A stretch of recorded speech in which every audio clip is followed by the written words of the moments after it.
All rise. Veuillez vous lever.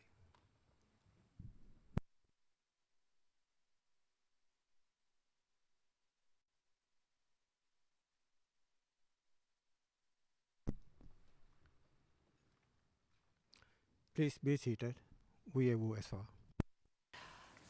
Um, Mr. Jeremy, just La juge présidente, Monsieur Jérémy, avant que vous nous poursuiviez, je suppose que pendant la pause, vous avez répondu une réponse à une question, et ce par écrit. the whole point. Voyez-vous, It's become really confused, and I'm really sorry. la situation est un peu confuse et je suis désolé qu'on ait commencé cet exercice. Nous vous avons donné à vous ainsi qu'à la défense un préavis s'agissant des questions que nous souhaitions vous poser ou que nous pourrions éventuellement vous poser. Et nous vous avons invité d'y répondre ou pas dans le cadre de vos présentations orales. La défense l'a déjà fait et je dois dire que nous ne nous attendions pas à recevoir des réponses par écrit, mais nous avons accepté vos réponses. Et voilà que vous avez commencé votre présentation. Le problème maintenant, c'est que la défense a déjà déposé une écriture alors que vous avez envoyé un courriel. Et donc, cela ne fait pas partie du dossier de l'affaire.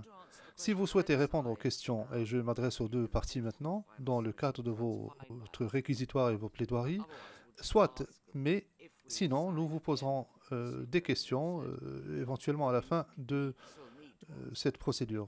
Il se peut que nous n'ayons pas à vous les poser.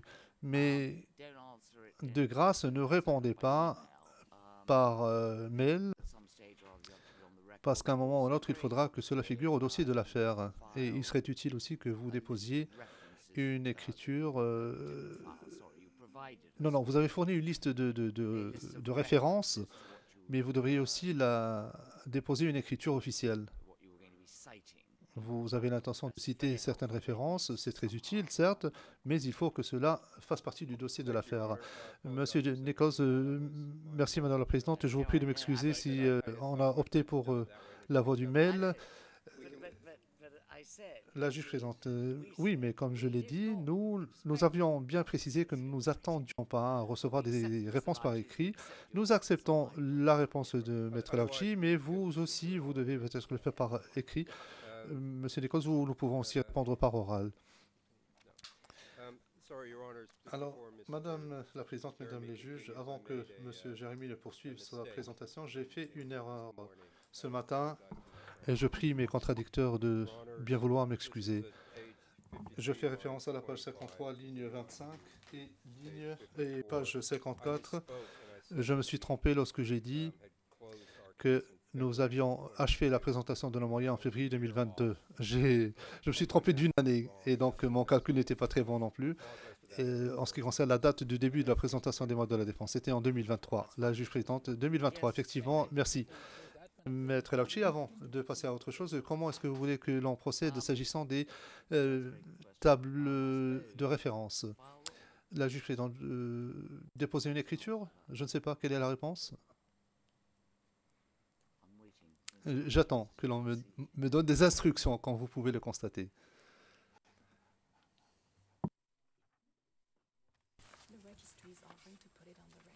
okay. All right. Yeah. I'm told the register. On me dit, pardon, Maître Lauchi, on me dit que le greffe va simplement verser ce tableau au dossier. Bon, veuillez poursuivre maintenant, Monsieur Edwards.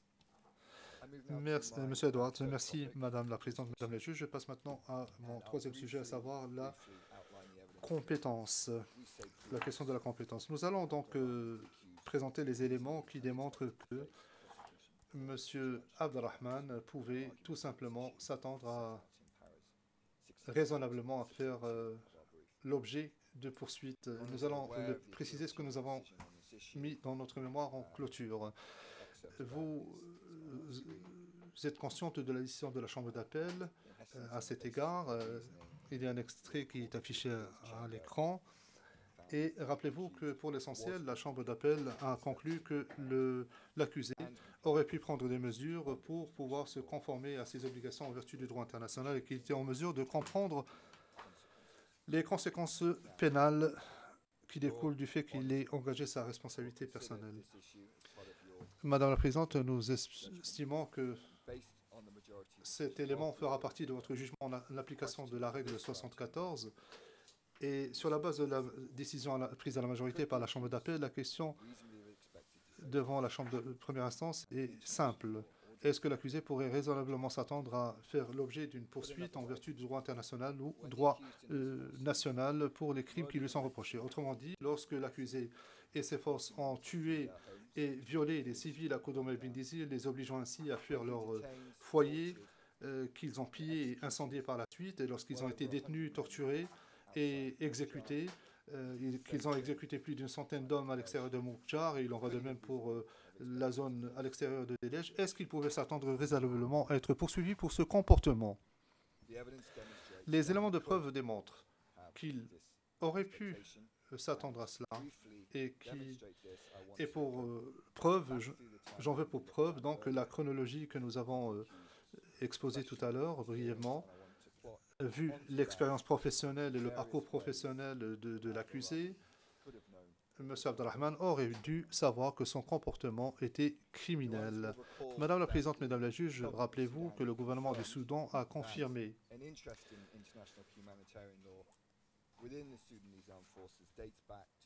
qu'il y avait un intérêt au sein des forces armées soudanaises pour le droit humanitaire international dès l'établissement de la force en 1925. Et je cite, lorsque les premières générations des lois et des coutumes et traditions relatives à la guerre sont apparues sous les ordres de la reine dans le cadre de l'armée britannique. Fin de citation. Et au paragraphe 673, cela fait partie de notre paragraphe 673 de notre mémoire. Ensuite, donc, le Soudan a adhéré à la Charte des Nations Unies en 1956-1957. Il a accédé aux conventions de Genève en 1966. Au sein des forces armées soudanaises, nous avons appris de la part du gouvernement du Soudanais que ces décrets ou ces ordres de la reine ont été mis à jour et qui font partie de la liste des personnes et des listes donc qui évoquaient ou qui prévoyaient la protection des droits des groupes vulnérables, des femmes, des enfants et des civils dans le contexte des conflits armés. Lorsque l'accusé a rejoint les forces armées soudanaises, et la défense dit que c'était en 1964, il existait déjà un cadre relatif à la protection du droit humanitaire international au Soudan. Comme cela est mentionné au paragraphe 166 de notre mémoire, dans les années 70, un témoin a déclaré sous serment que les étudiants du collège militaire ont étudié le droit militaire, civil et pénal, et qu'il y avait aussi des conférences sur le droit international d'une façon très concise. Fin de citation. Un autre témoin a également confirmé que non seulement il savait qu'il était répréhensible de commettre des crimes contre des civils, mais qu'en tant que soldat, il avait l'obligation de protéger les civils et de ne pas les tuer, car cela serait contraire au service militaire, au principe du service militaire. Et rappelez-vous que ce témoignage a émané d'un militaire qui avait un grade bien inférieur à celui de l'accusé. Et ce témoin, vous le voyez d'ailleurs à l'écran, savait néanmoins que s'il tuait un citoyen, il aurait des comptes à rendre, non seulement devant Dieu, mais aussi devant un tribunal. Et s'agissant de ces personnes qui faisaient partie des forces armées soudanaises pendant la même période que l'accusé, ces informations étaient connues, il était prévisible que des crimes ne pourraient être commis contre des civils et que les dispositions du droit humanitaire international devaient être respectées. Un peu plus tard, en 1986, donc, le Soudan a signé un certain nombre de traités relatifs aux droits de l'homme qui établissaient la protection des droits fondamentaux. Un témoin nous a dit qu'en 1998, il a entendu parler d'une approche en matière de droit humanitaire international au sein des forces soudanaises armées et qu'il était au courant de manuels d'entraînement qui avaient été produits dans les années 90 et que la plupart des crimes étaient visés par cette loi et ce manuel-là, et que la justice civile pouvait intervenir la justice militaire pouvait intervenir lorsqu'il y avait un non-respect de ces règles. Je fais référence au paragraphe 667 de notre mémoire. Il est à noter que pendant que l'accusé faisait partie de l'armée soudanaise, vu son grade, il a été promu à 3 reprises. Et rappelez-vous la déposition d'un témoin qui a déclaré que la promotion au sein des forces armées était liée à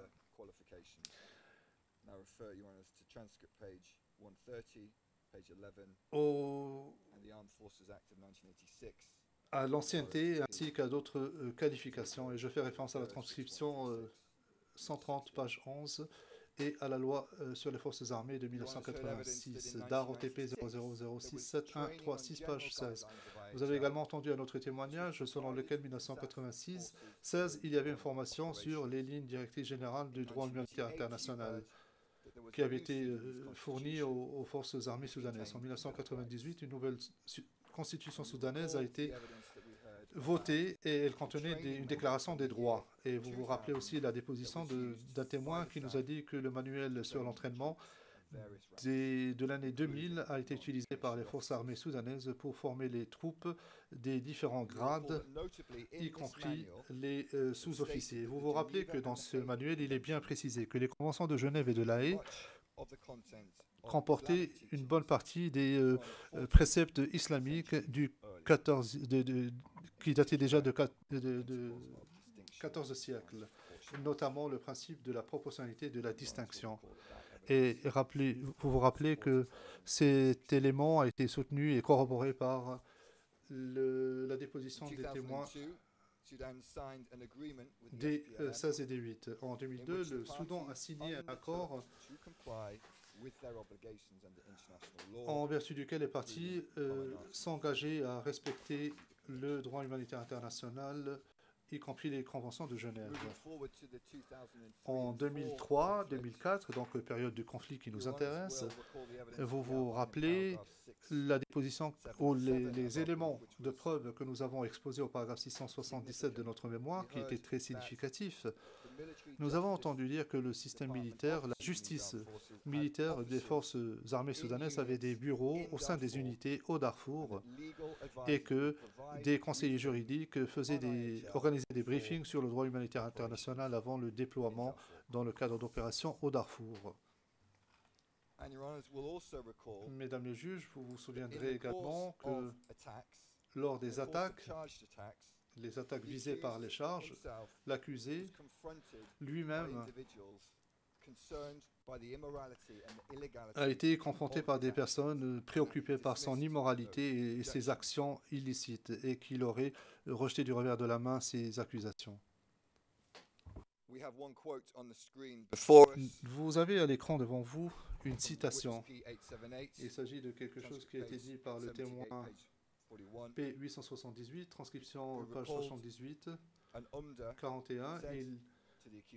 Il cite un Omda qui aurait dit à l'accusé lors des opérations de Bindizé et de Koudoum, et je cite, « Ali, ce que vous êtes en train de faire ne plaît pas à Dieu ni à son prophète. Et vous avez dit que vous n'alliez pas frapper quelque personne que ce soit, ni tuer qui que ce soit, ni brûler quelque maison que ce soit. Vous avez dit que vous ne vous en prendriez qu'à ceux qui portent une arme ou qui vous résistent. Mais ce que vous êtes en train de faire n'est pas acceptable. » Fin de citation. Ici, je voudrais mettre l'accent sur quelque chose qu'a dit la défense au paragraphe 796 de son mémoire, où, et je cite, donc, il y avait des avertissements contre tout préjugé culturel légitime découlant de l'éducation juridique occidentale s'agissant de tous les protagonistes visés par la procédure.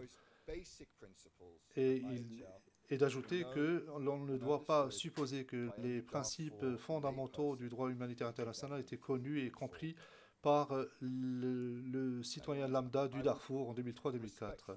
Madame la Présidente, avec tout le respect que je vous dois, je pense que cet argument est insultant. C'est une façon de décrire les habitants du Darfour qui leur manque de respect, puisque les preuves au dossier démontrent clairement que même s'agissant des témoins qui n'avaient pas l'expérience militaire d'Abdelrahman, ni le rôle de leadership qu'il avait, ni qui était proche des,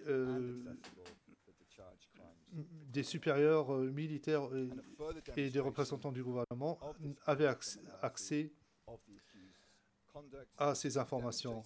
Et cela est démontré également par les différents mécanismes de justice pour viciés qu'ils soient, même s'ils comportaient des lacunes. Ces mécanismes ont été érigés par le gouvernement du Soudan après la période visée par les charges, avec pour mandat d'examiner, d'analyser les cas où il y a eu des violations des droits humanitaires internationaux.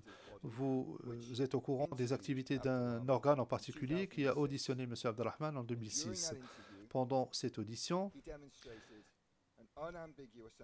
il a démontré de façon on ne peut plus claire qu'il comprenait bien la question de l'importance de protéger les civils en situation de conflit. Et nous avons une citation qui est à l'écran où il dit « Nous battions contre des gens qui étaient des hors-la-loi et pas de simples citoyens ordinaires. » Un peu plus tôt, il a dit « Nous agissions dans le respect des instructions de l'État pour protéger les civils. » Madame la Présidente, Mesdames les juges, à notre sens, dans cette audition, l'accusé cherche à se protéger, bien entendu, mais il démontre néanmoins qu'il n'est pas un simple profane, comme essaie de le faire valoir à la défense. Il aurait pu, tout simplement et raisonnablement, s'attendre à être poursuivi pour son comportement en vertu du droit international et du droit national. Ce qui m'amène, Madame la Présidente et Mesdames les juges, au dernier sujet que je souhaite aborder dans ma présentation, à savoir l'attaque sur Kodom et Bindizi.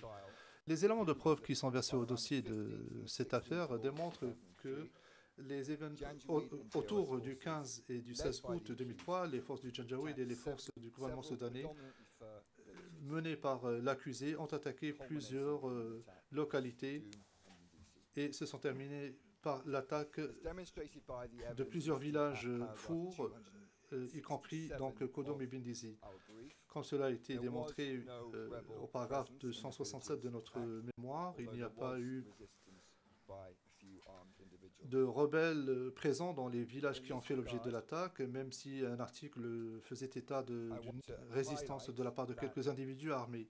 À cet égard, je veux rappeler que dans son mémoire, en son paragraphe 358, la défense fait référence au témoignage de P87 pour donner à croire qu'il y avait des rebelles à Kodom, et pour cela, ils font référence au paragraphe 157 de la déclaration de ce témoin. Or, lorsque l'on consulte ce paragraphe, le témoin ne parle pas de rebelles à Kodom, mais plutôt de rebelles qui étaient présents à Koutoum, à 300 km de Kodom. Lors de ces attaques continues, outre les attaques de Kodom et de Bindizi, la population civile d'autres localités ont fait l'objet d'attaques. S'agissant des crimes commis précisément à Kodom et à Bindizi, et brièvement s'agissant de la fiabilité des éléments de preuve se rapportant à cet incident bien précis, comme nous l'avons précisé au paragraphe 266 de notre mémoire, la preuve de cet incident a été apportée par 27 témoins, dont 4 étaient bien placés dans les témoignages se chevauchaient, surtout en ce qui concerne le mode opératoire de l'attaque et le rôle de commandant joué par l'accusé. S'agissant de ce rôle de commandement, nous précisons au paragraphe 349 et 393 de notre mémoire, les preuves montrent que l'accusé était présent et que c'est lui qui a mené les opérations à partir de Moukjar et qui s'est terminé à Kodom et Bindizi. À notre sens, les efforts défense pour contester ce rôle de commandement est sans fondement et je vous donne quelques exemples maintenant.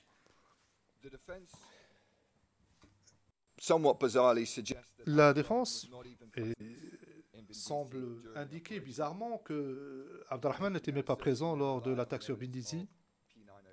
Et pour cela, il se fonde sur la déposition du témoin P905. Mais rappelez-vous que le témoignage de P905 concernait l'opération de Sindhu, survenue vers la fin de décembre et début 2004. Et ce témoin indique que lors de cette opération, un des accusés, un des adjoints, donc Abdel Samir, a attaqué Bindisi avant de rejoindre l'accusé dans le cadre de l'opération Bindisi. Ou plutôt l'opération Sindhu. Donc, comme cela est clair, ressort clairement du transcript T88, page 51 à 53, il faisait à l'évidence référence à une autre attaque sur Bindisi et non pas celle qui est visée par les charges d'août 2003. L'autorité, le commandement, le contrôle qu'exerçait l'accusé a été confirmé par de nombreux témoins et contrairement aux affirmations de la défense, par exemple au paragraphe 356, cette autorité n'a pas été diluée par la présence d'autres membres d'autres forces, dont les forces de réserve centrale ou les PDF. En ce qui concerne les forces de réserve centrale, les éléments de preuve démontrent que les CRF étaient présents. Toutefois, comme il ressort clairement de la déposition d'un témoin, je fais référence au paragraphe 353 de notre mémoire, le commandant des CRF ne pouvait pas s'opposer à l'accusé ni ordonner aux forces de ne pas intervenir et respecter la demande de l'accusé s'agissant des munitions.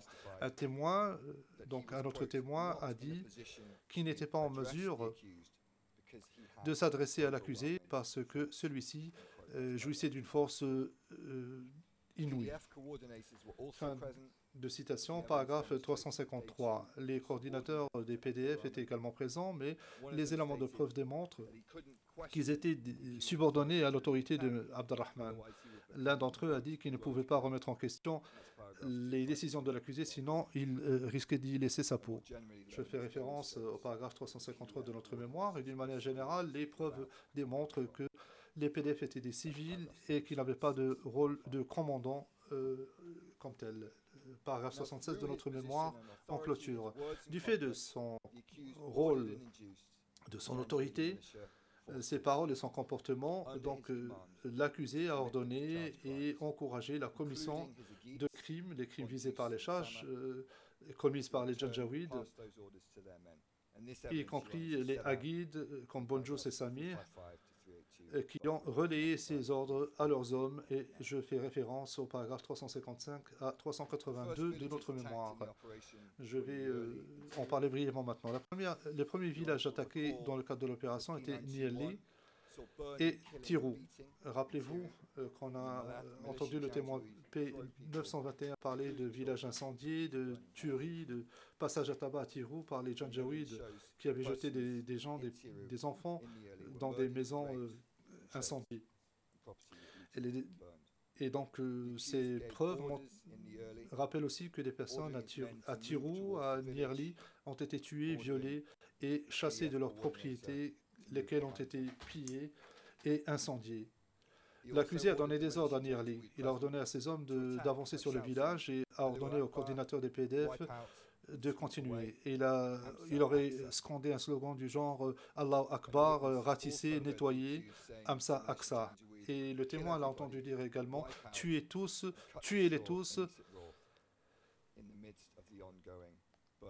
rasez toute la région, ne laissez rien derrière vous. Et donc c'est ainsi qu'ils ont tué et brûlé tout sur leur chemin. Et je vous renvoie au paragraphe 360 à 626 de notre mémoire. Ces expressions ont été utilisées dans leur contexte et elles ont utilisé donc avec les hommes qui étaient sous le commandement de Abdelrahman, qui leur avait ordonné d'attaquer les populations civiles de ces villages, contrairement à ce que prétend la défense dans ces observations. qui disaient que c'était simplement des slogans pour remonter le moral aux troupes. Pour ce qui concerne des campements, une fois arrivé à Koudoum, il a donné des ordres à Hassaballah. Il lui a indiqué où aller à Koudoum et des témoins du premier cercle ont décrit le même mode opératoire, le même schéma de comportement lors de l'attaque de Koudoum, qui consistait donc à chasser les personnes, les femmes, comme des proies, comme s'il ne s'agissait pas d'êtres humains. Paragraphe 276. Des personnes ont été tuées, violées, des biens ont été pillés dans les maisons. À Koudoum, un témoin a entendu l'accusé donner des ordres à Bonjous et à Sami, son aguide et son aguide adjoint, pour qu'ils poursuivent le travail. Autrement dit, tuez tout ce que vous allez trouver sur votre chemin. Paragraphe 275. Il a également entendu le témoin utiliser la même expression, couper l'herbe et manger-la crue. Et donc les assaillants ont continué à tirer sur les gens et à brûler le village. Le convoi de l'accusé s'est rendu à Bindizi et une fois arrivé au nord de Bindizi, la milice Janjaweed a poursuivi ses attaques, a continué ses actes de pillage, a continué à incendier, à violer et à tuer, comme nous l'avons indiqué dans notre mémoire en clôture. À la suite de cette attaque du 15, il y a eu une pause, comme vous le savez, mesdames les juges, donc une pause qui a duré l'espace d'une nuit. Et pendant cette pause, l'accusé a profité de l'occasion pour saluer ses hommes. Il a ordonné la poursuite de l'attaque et il s'est insurgé contre les critiques relatives à son comportement. Les éléments de preuve montrent que ce soir-là, alors qu'ils étaient campés, l'accusé a réuni 15 ou 20 de ses hommes Janjaweed et ses sous-commandants et il leur a dit « Vous avez donné une leçon à l'ennemi, une leçon que l'ennemi n'est pas prêt d'oublier. Les fours se rappelleront de cette leçon et demain, nous irons à Garcilla et nous allons célébrer ensemble. Il y aura donc une célébration organisée par Jafar Abdelhakam. Et le lendemain, mesdames les juges,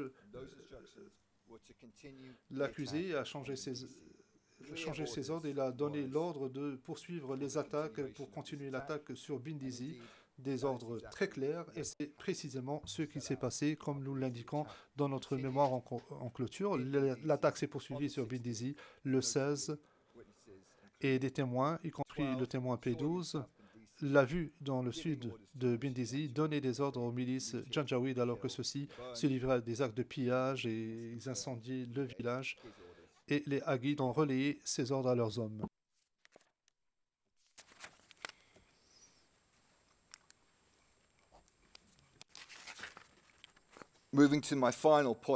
J'en arrive à mon dernier thème au sujet de cette attaque, la charge relative au viol. Alors, les éléments de preuve démontrent que les viols et les autres atteintes à la dignité personnelle et les autres actes inhumains se sont déroulés le 15 et le 16 août 2003 pendant cette attaque. Aux alentours de cette date, des éléments de preuve ont été fournis par des victimes directes, P11, P 1073, 1074, ainsi que des témoins oculaires directs, comme nous l'indiquons au paragraphe 323 de notre mémoire de clôture. Pour ce qui est de votre question, la question numéro 20, qui se concentre sur le mens rea de l'accusé, les éléments prouvent que Abderrahmane était responsable du crime de viol. Cela est expliqué dans le paragraphe 371, ou excusez-moi, 379 à 391, et vous avez donc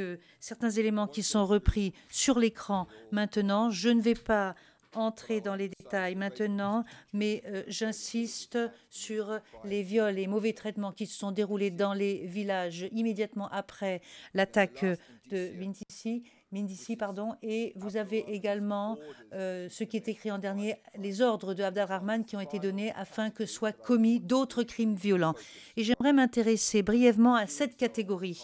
Et ce faisant, je mettrai en exergue le jugement dans l'affaire Taganda auquel nous faisons référence dans la note en bas de page 1328 de notre mémoire de clôture. Comme je l'ai indiqué clairement, les éléments de preuve démontrent très clairement que pendant l'opération et l'attaque contre Kodoum et Bindisi, l'accusé a donné des ordres à ses hommes afin qu'ils mènent à bien ces attaques pendant lesquelles des viols ont eu lieu. Ces ordres indiquaient donc Hamza Aqsa, à savoir couper la paille et manger la crue, et de multiples témoins ont témoigné qu'il y a eu des ordres donnés pour que soient commis des crimes violents contre les civils. Par exemple, le témoin P91 a déclaré qu'à Kodoum, après avoir reçu l'ordre de Abdelrahman,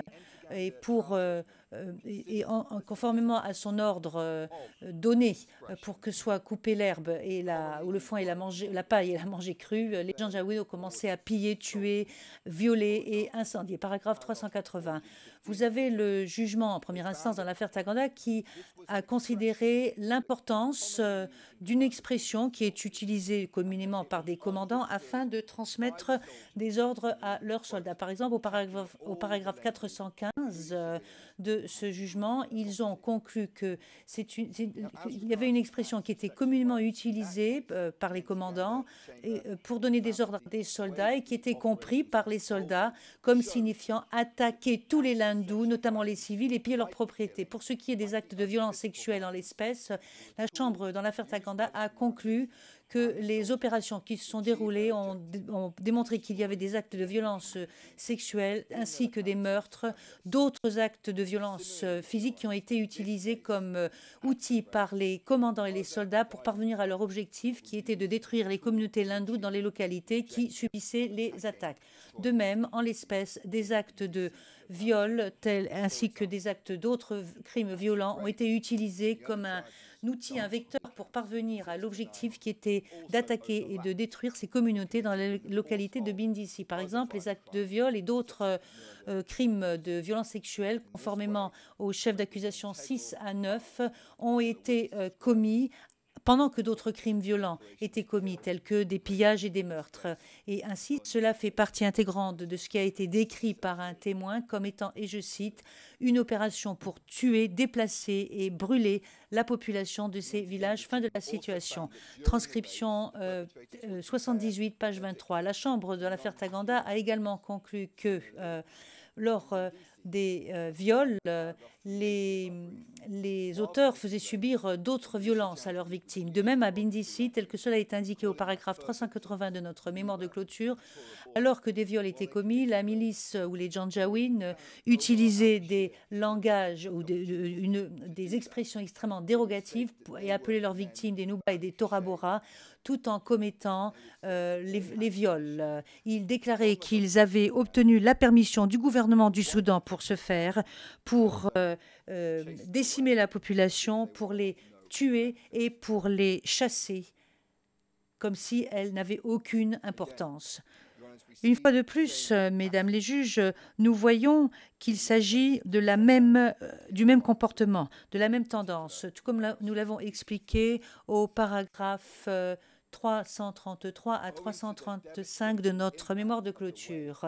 Et lorsque l'on pense à la façon dont ces viols ont été effectués et lorsqu'on pense aux méthodes humiliantes qui ont été utilisées lors de ces viols, les viols commis à Bindisi ont été utilisés comme une façon pour détruire non seulement les femmes, mais l'ensemble de la communauté. Et la Chambre, dans l'affaire Taganda, a également conclu que lorsque des ordres sont donnés à des soldats pour qu'ils attaquent en utilisant cette expression particulière, et cela signifiait que Taganda souhaitait attaquer tout le monde et toute chose et cibler les civils, leurs biens, leurs propriétés, lorsqu'ils ont commis des viols et des meurtres. Et nous avançons, mesdames les juges, que de même, en l'espèce, il est absolument manifeste que la violence sexuelle, tout comme les autres actes violents, faisait partie intégrante de l'attaque dirigée par l'accusé contre Kodoum et Bindissi. La violence sexuelle, tout comme les autres actes violents, faisait partie intégrante des ordres qu'il a donnés pendant l'attaque, des ordres qui ont été relayés en utilisant l'expression « couper la paille et manger la crue », en utilisant l'expression décimeler et nettoyer tout cela, et en utilisant ces ordres, son intention était d'attaquer tout le monde et toute chose, une attaque dont il savait que cela incluait des actes violents qui seraient également des actes de violence sexuelle. J'en ai terminé, Madame la Présidente. La juge présidente, merci beaucoup, Monsieur Jérémy.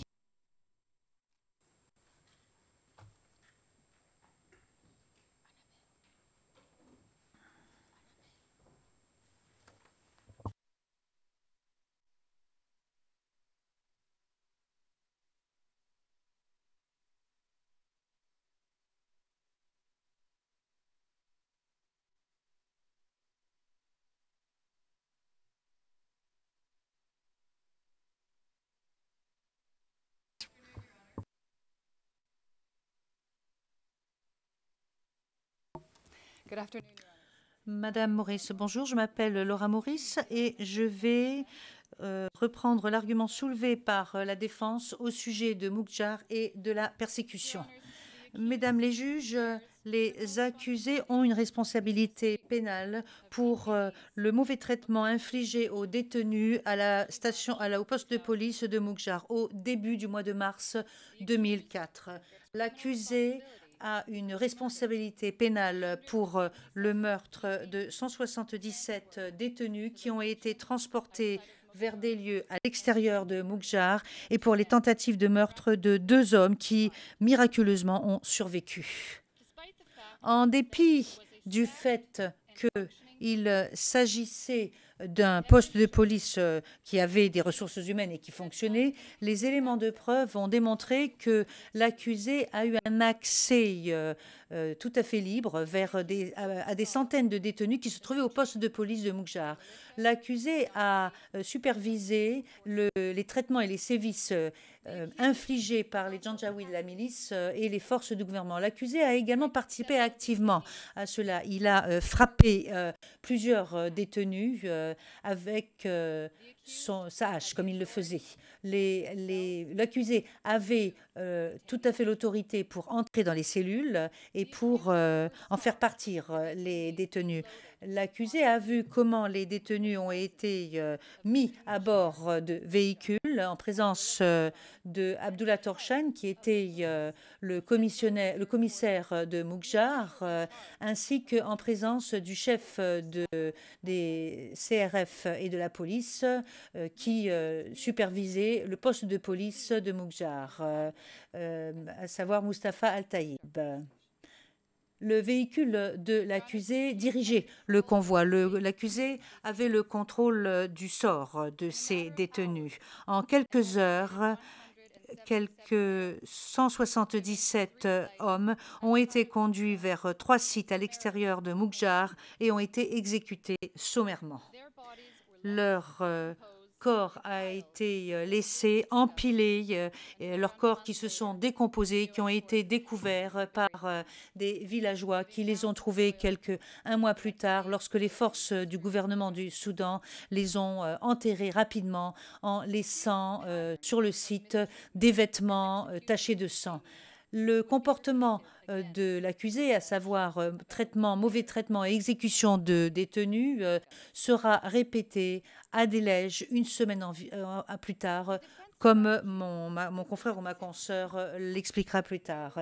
La stratégie de la défense consiste à dire que l'accusé n'avait aucun pouvoir, aucune autorité. Donc ils ont minimisé son rôle, ont augmenter et gonfler l'autorité d'autres et essayent d'indiquer que ce sont d'autres qui ont la responsabilité pénale. Ils avancent que le gouvernement local et l'infrastructure militaire étaient telles que l'accusé n'avait absolument pas la possibilité d'être dans une position d'autorité en dépit du fait que les éléments de preuve démontrent le contraire.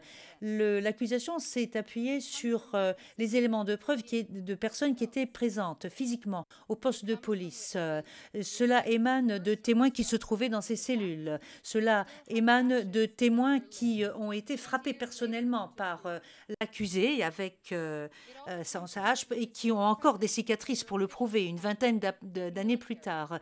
Cela émane également de témoins qui étaient présents et qui étaient officiers de police ou qui étaient présents en leur qualité de militaires et qui ont reconnu et identifié l'accusé comme étant celui qui jouissait de l'autorité. Les éléments de preuve émanant de ces quelques 20 victimes sont crédibles, fiables et corroborés. Lorsqu'on prend en considération l'ensemble de ces éléments de preuve, cela démontre, au-delà de tout doute raisonnable, que l'accusé est pénalement responsable pour les crimes qui sont reprochés. Je vais dans un premier temps m'intéresser à la question de l'autorité de l'accusé, puis à l'arrestation des hommes, les mauvais traitements infligés à ces détenus, la torture des détenus, le fait que les détenus ont été placés sur des véhicules et l'exécution de ces détenus dans 3 sites suite aux ordres qui ont été donnés par l'accusé. Au paragraphe 450, 484 et 496 du mémoire de clôture de la défense, afin d'essayer de minimiser le rôle de l'accusé, la défense explique sur des pages et des pages quelles sont les structures locales, militaires, administratives et politiques à Moukjar à l'époque et conclut que l'accusé n'avait absolument pas la possibilité d'avoir l'autorité à Moukjar. En dépit de cet effort, les éléments de preuve démontrent qu'au début du mois de mars 2004, l'accusé coopérait avec des responsables importants du gouvernement, notamment au niveau de la localité, à coopérer et à exercer autorité et influence sur certains membres des forces du gouvernement de Soudan au niveau de la localité et à donner des ordres à des membres des forces du gouvernement du Soudan, notamment à des membres de grade inférieur. Paragraphe 127 du mémoire de clôture de l'accusation. Pendant le contre-interrogatoire du témoin P 984, la défense a suggéré que, étant donné que l'accusé n'était pas de Moukjar, il n'avait aucune autorité à Moukjar. Le témoin P 984 a catégoriquement rejeté cela et indiqué de façon très très claire que lorsqu'il s'agissait de l'accusé, les structures militaires et gouvernementales n'avaient aucun sens. Cette personne, et je cite, obtenait ses ordres du centre de Khartoum directement. Tous les chefs, tous les dirigeants qui se trouvaient dans la zone de Wadi Saleh étaient placés sous son commandement. Personne n'était placé au-dessus de lui dans la hiérarchie. Transcription 66, page 9 à 10. L'accusé a utilisé ces liens directs et le soutien de la part du ministère du ministre de l'Intérieur, Ahmad Haroun, afin d'exercer son autorité sur les responsables locaux, notamment sur le commissaire Toshan et Al-Taïb, lorsqu'ils ont osé contester ce qu'il disait. Par exemple, lors d'une réunion en 2024, où il y avait Toshan et Al-Taïb, l'accusé était si contrarié parce qu'il avait perdu tellement d'hommes pendant les combats et qu'il voulait se venger en tuant les personnes qui avaient été déplacées à Moukjar. Toshan et Al-Taïb ont essayé de le raisonner. Furieux, l'accusé a répondu « Je peux communiquer directement avec le ministre. Qui êtes-vous pour me dire cela ? Je n'aurai qu'à gâcher ou gaspiller une de mes balles pour me débarrasser de vous. » Et il s'agit donc du paragraphe 93 à 0035. Avant de déplacer les détenus de leur cellule le jour de leur exécution, l'accusé a dit à Toshan, qui était le commissaire, et je cite, « Mes instructions viennent directement du ministre. Moi, je ne prends pas mes instructions d'un wali ou d'un moutamid ou de quiconque. Mes instructions, elles me viennent du ministre lui-même. » Et il s'agit du mémoire de clôture de l'accusation, paragraphe 481. La défense a également essayé de déplacer la responsabilité pour les crimes faisant l'objet des charges sur, entre autres, le lieutenant-colonel Al-Jili, chef de la police et des PPF à Garcila. Au paragraphe 524, 526 et 541 du mémoire de la défense suggère, sans y parvenir, que Al-Jili avait l'autorité et non l'accusé. La défense avance que Al-Jili a arrêté le convoi qui se dirigeait pour aller exécuter les gens en citant le témoin P931. Toutefois, la défense n'a pas bien cité le témoignage de ces témoins parce que ce témoin avait indiqué lors de sa déposition qu'ils avaient quitté le poste de police, qu'ils avaient conduit pendant une courte distance et que le véhicule qui se trouvait devant le sien s'était arrêté et que Al-Jili avait donné l'ordre au véhicule dans lequel il était de s'arrêter. La défense dit également que Al-Jili avait l'autorité pour ordonner que les détenus doivent descendre des véhicules, mais ils ne fournissent aucun élément de preuve pour étayer cette idée. Et il est assez important de constater que lorsque la défense a suggéré lors du contre-interrogatoire que Al-Jili avait l'autorité pour donner l'ordre au sujet des exécutions, cela n'a absolument abouti à rien. Des tentatives ont été faites dans le mémoire de clôture de la défense pour suggérer que Al-Jili avait une certaine autorité, mais que cela ne s'est vu accorder aucun poids. Alors, pour ce qui est du paragraphe 468, 486 et 543, pour ce qui est du rôle de l'accusé lors des arrestations, donc contrairement à ce qui a été dit par la défense, suivant lequel l'accusé n'a pas joué un rôle dans les arrestations, c'est un autre effort déployé par la défense pour voir les éléments de preuve, pour ne pas voir les éléments de preuve dans leur ensemble. Comme cela a été expliqué au paragraphe 492 du mémoire de l'accusation, avant de partir pour Moukjar pour cette opération Sindhu, l'accusé a donné l'ordre à Al-Taïb d'arrêter quiconque venait de la direction de Sindhu. Ensuite, il a dit à Al-Taïb, ils doivent être inscrits ici par vous et ils doivent être gardés ici jusqu'à ce que nous revenions. Fin de la citation. L'accusé a menacé Al-Taïb en disant que c'est lui qui serait responsable si ces instructions n'étaient pas suivies. Et il a suivi ces instructions.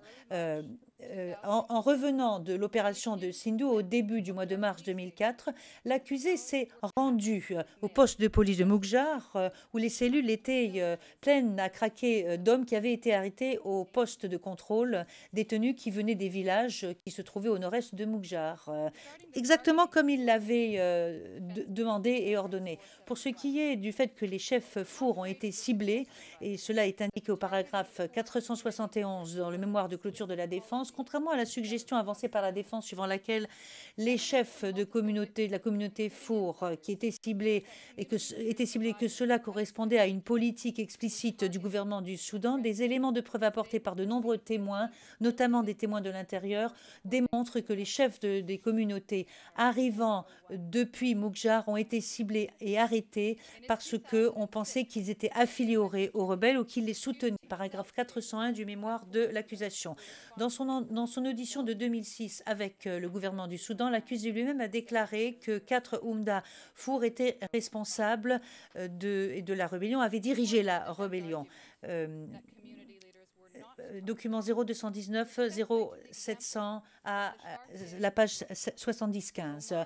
Alors, pour étayer cet argument de la défense, suivant lequel les chefs de la communauté n'étaient pas ciblés, la défense a cité l'exemple d'un chartaï de Omar Ahmad Zarouk et de ses fils, paragraphe 471. Mais la défense utilise de façon erronée l'exemple des 2 fils des chartaï qui ont exprimé une certaine compassion pour la rébellion et qui ont été arrêtés et détenus, mais qui n'ont pas été exécutés. Donc, la défense décrit ensuite un incident qui a eu lieu en août 2003 et non pas en mars 2004. Et ils reprennent de façon erronée ces éléments de preuve pour étayer leur argument. Les éléments de preuve montrent que au début du mois de mars 2004, l'un des fils du chartaï, Mohamed Oumar Ahmed Zarouk, a été arrêté, détenu et a été exécuté par la milice et les Janjaweed, annexe 17. Et son nom se figure sur la liste des victimes de l'accusation dans l'annexe 17. Il s'agit du numéro 134. La défense a également avancé que entre 100 à 200 personnes avaient été arrêtées, notamment à des postes de contrôle, et qui ne pouvaient pas représenter tout ou la majorité des hommes fourrs de la région. Mais il n'y a pas de seuil numérique qui est requis. Qui plus est, le fait que certains hommes fourrs n'ont pas été arrêtés ne signifie pas pour autant que le reste du groupe avait été ciblé. Paragraphe 543, en réponse aux mémoires de la défense. Pour ce qui est des éléments qui figurent dans le mémoire de la défense au paragraphe 550 portant sur la torture et les mauvais traitements, lorsque il est entré dans les cellules du poste de police de Moukjar, l'accusé avait le contrôle complet sur les détenus. Paragraphe 411 à 432 du mémoire de l'accusation. Alors la détention et le contrôle sont démontrés par les éléments de preuve, car l'accusé avait un accès absolument sans aucune entrave auprès des détenus qui se trouvaient au poste de police. L'accusé et ses forces ont imposé des sévices et des mauvais traitements aux détenus, notamment aux chefs de communauté importants, en présence du chef du poste de police, M. Al-Taïb, et du garde John Coy, au sujet desquels la défense dit que c'était eux qui avaient la responsabilité et l'autorité du poste de police de Moukjar. Paragraphe 496 du mémoire de la défense, paragraphe 433, 438 et 442 du mémoire de l'accusation.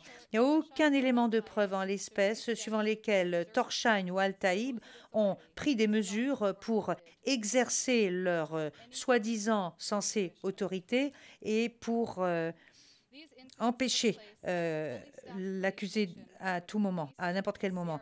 Ces incidents ont eu lieu dans un poste de police où il y avait des fonctionnaires et où se trouvaient basées les forces de police et des CRF.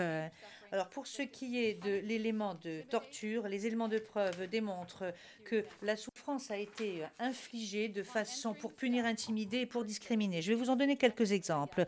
Lorsqu'il est arrivé dans une cellule, il s'est adressé à Oumda Yahya et il lui a dit, et je cite, « Je vous ai détenu par le passé, je vous ai mis en liberté, mais cette fois-ci, je vais vous tuer. » Et l'accusé a frappé l'Oumda Yahya, ensuite a battu les 4 autres Oumda et quelques détenus avec sa hache. Il a utilisé les Janjaouid plutôt ont utilisé des couteaux pour raser les têtes de 2 détenus et pour couper les oreilles de 3 autres détenus. Hamdi a pointé son arme à feu dans le visage des détenus en leur demandant de dire s'ils connaissaient quelqu'un qui s'appelait Haroun et quelqu'un qui s'appelait Issa.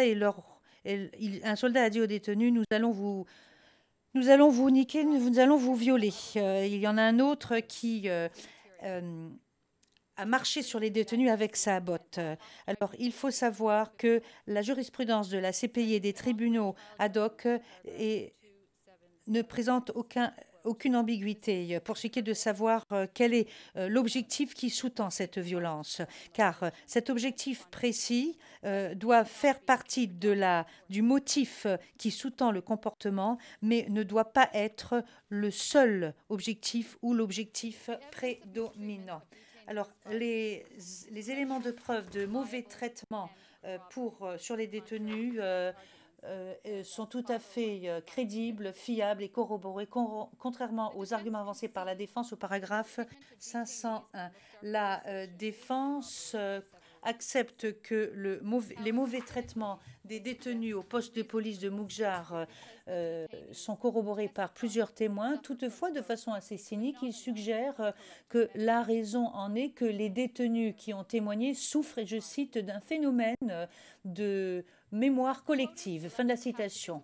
Alors, il faut savoir, paragraphe 501 du mémoire de la défense, en citant des extraits choisis des témoignages, la défense allègue qu'il y a eu contamination des témoins pour parvenir à la conclusion suivant laquelle ces témoins ne peuvent pas être considérés comme crédibles. Si, comme l'avance la défense, les témoins ont partagé des histoires pendant plusieurs années, alors pourquoi est-ce que ces histoires ne sont pas plus identiques ou plus uniformes ou plus homogènes? Il n'y a aucune base pour avancer cette allégation. Les éléments de preuve apportés par les témoins sont des éléments de preuve apportés par des détenus qui se trouvaient dans une cellule absolument bondée, qui avaient peur de mourir, de perdre la vie et qui ont assisté à différents incidents de mauvais traitement de la part de l'accusé, de la part des Janjaweed, de la part des forces du gouvernement du Soudan, dans des circonstances absolument terrifiantes. Donc, alors, il ne serait pas crédible si les récits étaient tout à fait uniformes et homogènes. La défense suggère la contamination ou la collusion entre certains de ces détenus, notamment P892 et P877. Toutefois, lorsqu'on vérifie la note en bas de page qui correspond au témoignage du P892, qui dit que le témoin P877 lui a dit à un moment donné qu'il était détenu et rien d'autre. Donc, la défense indique que les témoins P877 et P932 se sont rencontrés après les événements et indique donc que l'on ne peut pas exclure le fait qu'ils ont parlé des événements allégués. Fin de la citation. Alors, en dépit du fait que certains de ces témoins ont été des victimes directes et ont été frappés par l'accusé ou ont assisté ou ont vu des membres de leur propre famille être frappés, il n'y a aucun élément de preuve qui permet à la défense de suggérer autre chose, si ce n'est que ces témoins disaient la vérité. Au paragraphe 514 à 516 du mémoire de la défense essaie en fait de minimiser et d'édulcorer la force des éléments de preuve de l'accusation au sujet des mauvais traitements. Alors je pense que cela mérite d'être corrigé, car il y a différents témoins qui témoignent que le témoin P919 et P129 ont vu l'accusé entrer dans la cellule et frapper avec sa hache le Lumda Yaha. Paragraphe 419 du mémoire de l'accusation. Les témoins 919, 129 et 192 indiquent qu'ils ont vu l'accusé frapper, toujours avec la même hache, Issa Haroun Nour. Ils ont vu également les Janjaweed utiliser leur couteau pour raser les têtes de 2 détenus et couper les oreilles de 3 autres détenus. Cela s'est passé le même jour. Il s'agit des mêmes événements. Il ne s'agit pas d'une version différente comme la défense souhaiterait que vous le croyiez. Et je fais référence au paragraphe 411. La défense affirme que d'après l'un des témoins, le P903, l'accusé n'est pas venu à l'intérieur de la cellule et que cela s'est passé le 2e jour et non pas le 1er. Au vu de l'importance de la déposition du témoin P129, la défense a utilisé à son profit un moment de confusion de la part de cette personne pour poser des questions pendant le contre-interrogatoire au sujet du moment où un discours public a été entendu, pour suggérer que tous les autres éléments de preuve apportés par ce témoin avaient trait à un épisode différent. Alors, pour rectifier le dossier, étant donné qu'il s'agit d'un témoin au titre de la règle 68.3, les éléments de preuve de P129 au sujet de la chronologie des événements est tel qu'il indique très clairement ce qu'il en est au sujet de l'accusé dans sa première et sa 3e déclaration, ainsi que dans le registre des précisions. Pour ce qui est des mauvais traitements, du fait que les détenus ont été placés dans des véhicules et ont été exécutés, cela est corroboré par des témoins de l'intérieur. La défense indique que dans sa première déclaration, P129 n'a pas précisé qu'il avait vu l'accusé et il dit qu'il l'a vu durant sa première ou sa seconde détention et que tout cela est illogique. P129 décrit sa 2e détention de façon très détaillée et il ne parle pas de l'accusé lors de ce deuxième récit au sujet du 2e jour. Donc, il est important de savoir que du fait de son traumatisme qu'il a revécu alors qu'il était dans le prétoire, il faut prendre en considération ce traumatisme lorsqu'on évalue ce moment de confusion. Pour ce qui est des éléments de preuve relatifs au fait que des détenus ont été placés dans des véhicules pour être exécutés, l'autorité de l'accusé était évidente lorsque les détenus ont été placés en présence du commissaire Torshan et du chef de la police Al-Taïb. J'aimerais insister sur certains éléments supplémentaires, car le jour des exécutions, l'accusé ainsi que les co-auteurs sont entrés dans les cellules avec la cellule du poste de police de Moukjar, avec un rebelle qu'ils avaient capturé à Sindou. Au lieu de cibler ceux que le rebelle indiquait comme étant des rebelles suspects, l'accusé a tout simplement déclaré que les détenus étaient tous, et je cite, des Toraborés. Il s'agit donc du paragraphe 233 et 432 du mémoire de l'accusation. Le commissaire Torshan et le chef de la police ont été informés par l'accusé qu'il emmenait les détenus, qu'il les sortait de la station de Moukjar pour les emmener à la prison de Zelenki. L'accusé a informé le responsable de la police, Al-Taya, que tous les détenus devaient lui être remis. L'accusé n'a pas été arrêté et on ne l'a pas empêché de le faire, en dépit du fait qu'il a frappé au moins 14 détenus avec son hache et en dépit du fait que ces détenus étaient gravement blessés et, chose importante, en dépit du fait qu'il n'avait pas de rôle de responsabilité formelle sur ces détenus, comme l'a dit à plusieurs reprises la défense au paragraphe 15, 87, 89, 79, 478, 79, 484, 496, 526, 527, 561, 553, 558 et 559. Le convoi est parti du poste de police avec les détenus montés dans plusieurs véhicules. L'accusé était dans le véhicule de tête. Hamti, Azabala, Bakat, Idris, Al-Jili et Sami ont suivi derrière. Paragraphe 442 à 444 du mémoire de l'accusation, mémoire de clôture. Les éléments de preuve montrent que Al-Taïb a montré, lors de la première exécution sur le site, après les tueries, qu'il avait essayé de négocier avec l'accusé et essayé de l'arrêter et d'arrêter les massacres. Néanmoins, l'accusé a répondu au chef de la police, c'est notre arrestation, c'est notre travail. Indépendamment des efforts du chef de la police, le convoi a poursuivi son chemin. Et concernant les annexes 3 et 4 du convoi, dans une tentative de saper les éléments de preuve corroborants concernant le chargement des détenus dans plusieurs véhicules, 6 ou davantage de véhicules vers les lieux d'exécution, la défense avait créé 2 diagrammes essayant de résumer les éléments de preuve concernant le chargement des détenus. Dans une tentative de créer l'impression qu'il y avait des différences importantes considérant le nombre de détenus chargés sur les véhicules. Néanmoins, les éléments de preuve se basaient sur des descriptions erronées des éléments de preuve et choisissaient les témoignages. Par exemple, le P12 a clarifié qu'il n'y avait pas 52 détenus chargés sur les véhicules. Ce chiffre ne fait référence que certains corps qui ont été trouvés à l'extérieur de Moukjar par la suite. Le P29 a témoigné qu'il avait vu l'accusé cacher les détenus et qu'il a vu donc faire monter des détenus sur le véhicule. Néanmoins, son déposition laisse entendre que d'autres détenus ont pu être chargés sur d'autres véhicules dans la phrase suivante de la transcription, lorsqu'il parle de 300 personnes tuées. Contrairement à ce qui est indiqué à l'annexe 3, le P129 a dit ne pas avoir entendu un ordre qui était de prendre 52 détenus. Il a corrigé ce nombre et a dit qu'il s'était probablement plus proche de 100. C'est au paragraphe 72 de la première déclaration du P129 et dans sa troisième déclaration au paragraphe 52. Cette estimation est cohérente avec les 2 autres témoins bien placés qui étaient présents, à savoir P905 et le P0919. Le P905 a estimé qu'environ une centaine de détenus ont été chargés sur environ 6 véhicules. Le P0919 a donné une estimation similaire d'une centaine de détenus chargés sur 5 véhicules.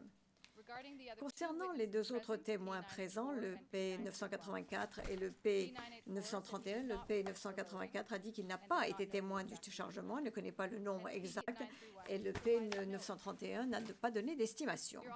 Mesdames les juges, les estimations peuvent varier, mais le nombre important de plus d'une centaine de détenus chargés sur plusieurs véhicules est une estimation cohérente. Concernant les premières exécutions, les éléments de preuve concernant l'ordre de massacrer des détenus sur le premier site d'exécution est corroboré par les 5 témoins qui étaient présents. Le P919, 129, 905, 984 et 931. La défense argue du fait qu'en dépit du fait que 5 témoins étaient présents, que l'accusé n'avait pas et ne pouvait pas avoir ordonné l'exécution. Ils ont essayé de mettre cela sur Al-Jali dans une phrase qui n'apporte aucun élément de preuve le soutenant. C'est dans le mémoire de procédure, le mémoire de clôture de la défense, au paragraphe 539-540. Je voudrais très brièvement parler du fait que le témoin ne pouvait pas reconnaître la voix de l'accusé. Il n'est pas nécessaire de voir quelqu'un pour pouvoir reconnaître sa voix. Et grâce à cela, le 919 avait entendu les témoins, l'accusé parler pendant 2 jours. Il n'y a pas de raison qu'il n'ait pas pu reconnaître sa voix, la voix de l'accusé, le lendemain. Lorsque la défense a essayé de le contre-interroger sur ce point, il n'a pas changé de position et il a dit « Je l'ai reconnu », et je cite, parce qu'il nous a rendu visite en prison à 2 reprises, une fois le matin et une fois l'après-midi. Et je l'ai entendu également sur le site de l'exécution. J'ai reconnu sa voix. C'était la même voix. Il s'agit du T61, page 32 de la transcription.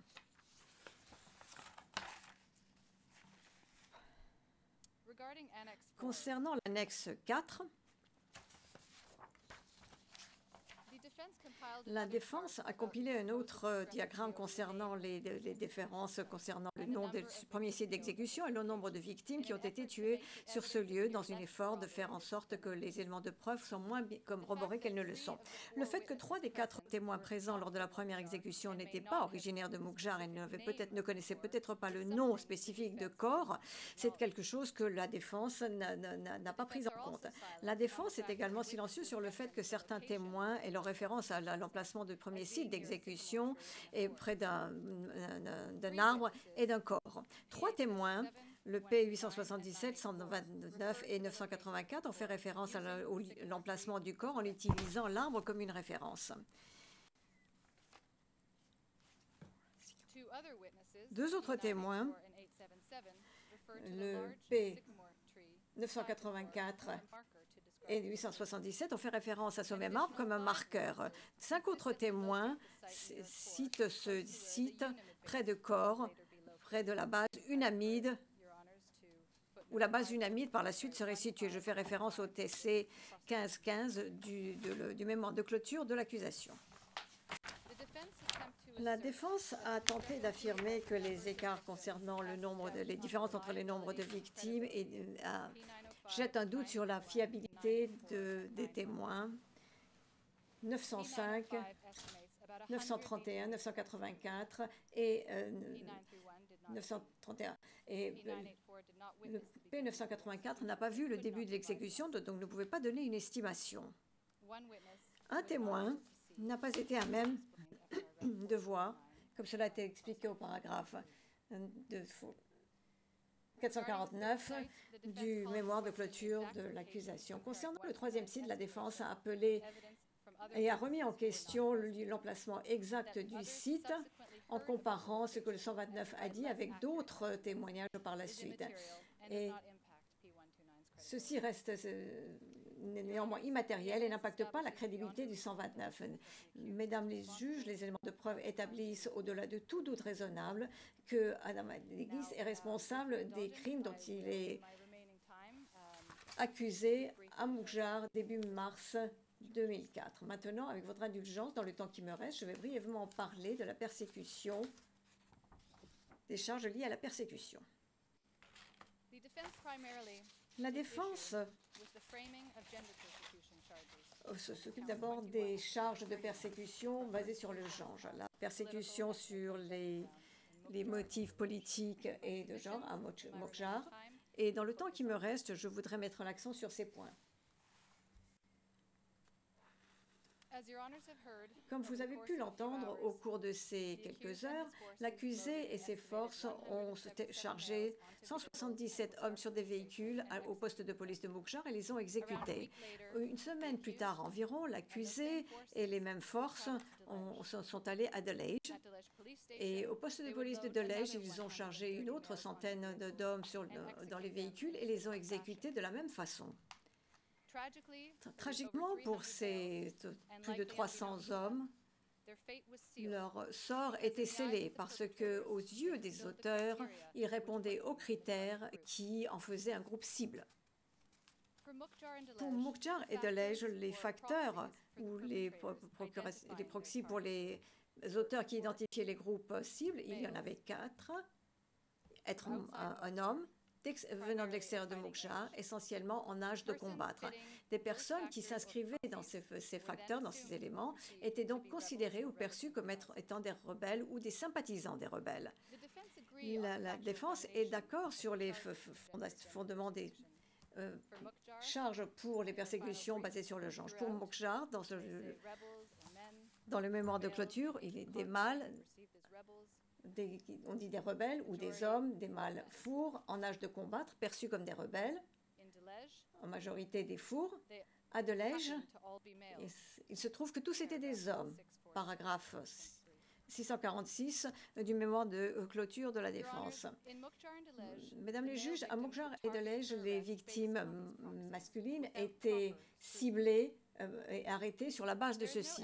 Sans vérification, il n'y a aucun élément de preuve que les auteurs n'aient ciblé les individus que sur la base, sur le fait qu'ils étaient des rebelles plutôt que d'appartenir à un groupe.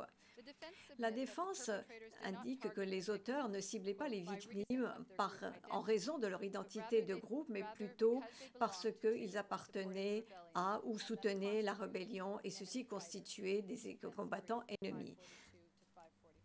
Mémoire 542 à 544 de la défense. Il n'y a aucun élément de base d'éléments de preuve pour conclure que les victimes, en fait, soutenaient les rebelles. L'accusation ne dit pas que tous les hommes à Moukjar et Delage ont été ciblés, contrairement à ce que le paragraphe 673 du mémoire de la défense le dit, mais ceux suspectés des rebelles simplement, c'est-à-dire les mâles fours qui venaient de l'extérieur de Moukjar et Delage. Mémoire de l'accusation 430. Les éléments de preuve montrent que la majorité des hommes fours détenus au poste de police n'étaient pas remis en question en raison de leur implication ou de leur soutien aux rebelles, mais étaient simplement présumés être rebelles sur la base du fait qu'il s'agissait de fours et d'hommes arrivant de certaines régions à l'extérieur de Moukjar et de Delage. La défense et sa tentative à des fins d'arrestation au point de contrôle sur la liste sur le mémoire de la défense 486 et 649, aucun témoin de l'accusation n'a témoigné que la base de ces arrestations était simplement parce que leur nom apparaissait sur une liste. Bien au contraire, la majorité des témoins qui ont déposé n'avaient aucune idée de la raison pour laquelle ils étaient arrêtés et on ne leur a pas donné de raison. 402 à 410 dans le mémoire de l'accusation. La défense cite le témoin 922 et ses éléments de preuve qui fait la liste des points de contrôle contenant des noms de personnalités éminentes comme les Oumda, les cheikhs, les chefs de rebelles et des personnes influentes qui sont supposées avoir aidé les rebelles. Néanmoins, un paragraphe par la suite, le P92-2, dit que ceux dont le nom ne figurait pas sur la liste mais qui avaient l'air jeunes et forts étaient suspects et considérés comme pouvant être des rebelles étaient arrêtés. TC 024-023, paragraphe 77. Ceci correspond aux éléments de preuve qui ont été soulevés lors de ce procès. Les témoins de l'accusation et les détenus ont nié avoir quelque chose à voir avec la rébellion. Ils ne soutenaient pas la rébellion. Ils n'ont pas été interrogés avant leur arrestation concernant leur association avec les rebelles. Et même lorsqu'ils avaient fait l'objet de fouilles ou que l'on avait recherché des marques sur leurs épaules, on ne les a pas trouvés en possession d'armes et ils n'avaient rien à voir avec les mouvements de rebelles. Ils fuyaient simplement les forces qui avaient attaqué leur village et essayaient de trouver un endroit sûr. Comme la défense l'a indiqué, à Mukjar et Delej, un certain nombre de détenus ont été libérés lorsque leur identité pouvait être vérifiée, ou lorsque un cheikh pouvait promettre qu'il se comporterait bien. La libération active de certains détenus montre que toutes les personnes arrêtées étaient présumées ou considérées comme étant des rebelles. Au paragraphe 676, la défense indique que la décision du bureau du procureur de comparer les charges avec des motifs et des actes supplémentaires semble viser à introduire de nouveaux standards pour la persécution de genre.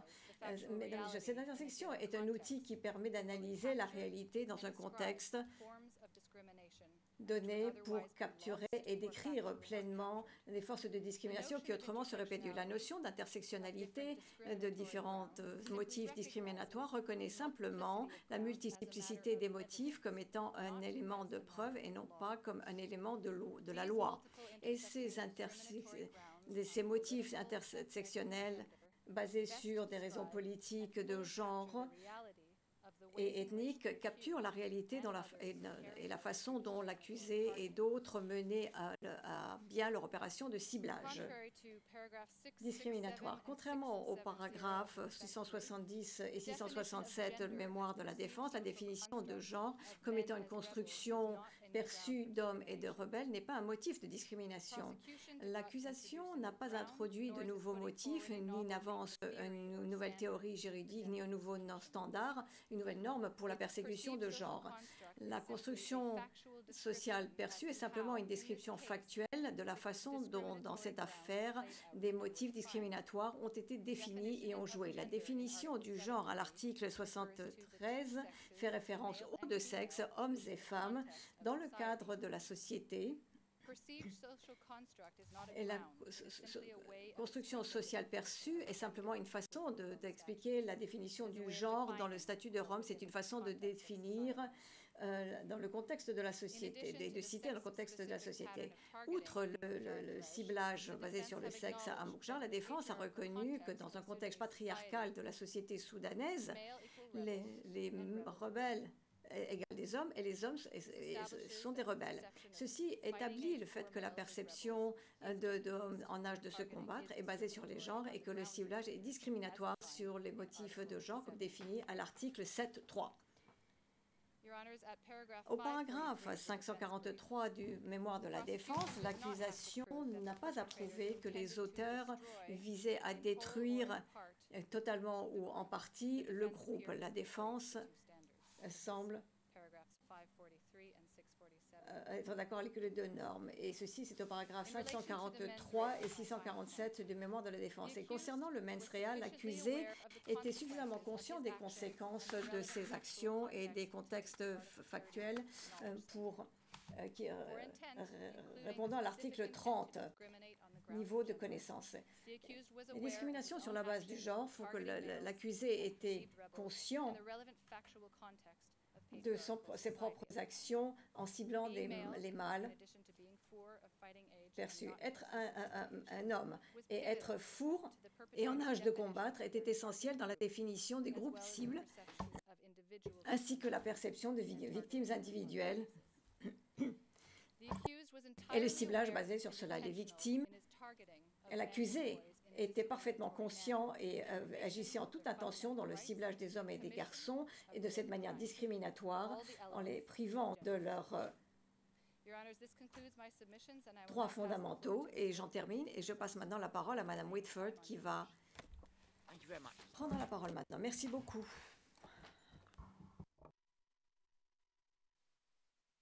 Dit la juge présidente.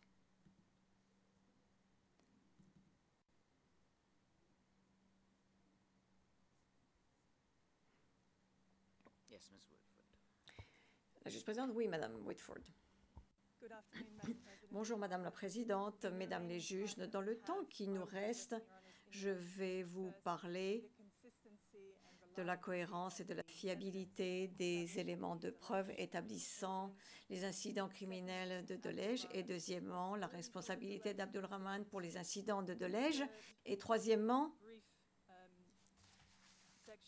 une section sur le champ d'application, le champ des charges et la question des victimes supplémentaires, et enfin, si nous avons de temps, le matériel Facebook. En commençant par les éléments de preuve de Delhaize, au cours de ce procès, mesdames les juges, vous avez entendu les témoignages de 19 témoins concernant cet incident. Et ces témoignages sont des récits de témoins qui ont observé chaque phase de cet incident. Les témoins ont vu Abdelrahman et les co-auteurs se préparer et partir de Garcila, et de la base de l'armée à Garcila. Les témoins ont vu les Janjaouides et les forces du gouvernement entourer Delhaize et rentrer dans les rues, aller de maison en maison en arrêtant les hommes fourres et les déplaçant dans le cadre d'attaques dans la région. Les témoins ont vu Abdelrahman à la police, au poste de police de Delhaize, où 200 hommes fourres sont amenés. On les a fait coucher sur le sol, face au sol, pendant des heures, en plein soleil, sans eau ni nourriture, et que l'on frappait. Les témoins ont vu Abdelrahman marcher sur le dos des détenus, l'ont vu prendre sa hache et taper sur la tête de ces hommes sans défense, les tuant ainsi. Les témoins ont également vu et entendu Abdelrahman donner un ordre pour que les détenus soient chargés sur des Land Cruisers et soient emmenés sur des sites à l'extérieur de Delhaize, avec environ 130 personnes qui ont été tuées. Ces témoins étaient des membres des forces du gouvernement ainsi que des civils ordinaires, des agriculteurs, des commerçants, des étudiants. Plusieurs témoins ont raconté leur propre arrestation et leur maltraitance à Delhaize.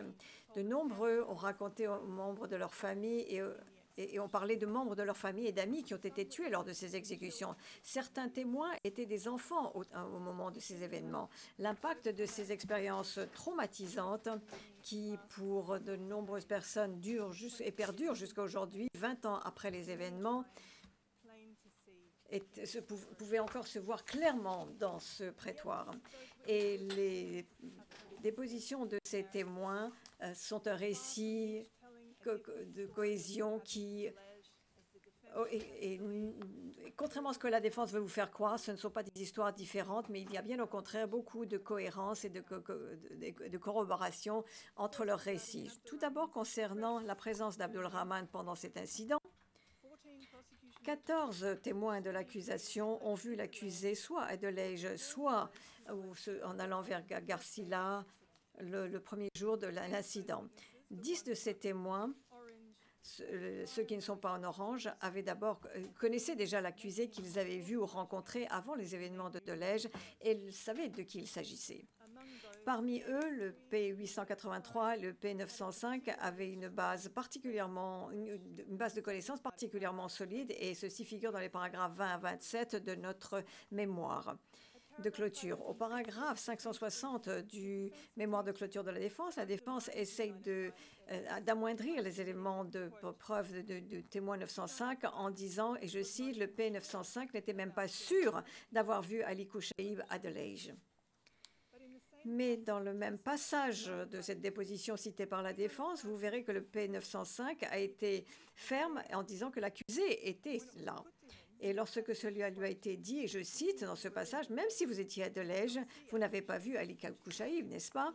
Il a répondu, et je cite, « J'étais avec lui. » Et je fais référence à la transcription 88 à la page 82.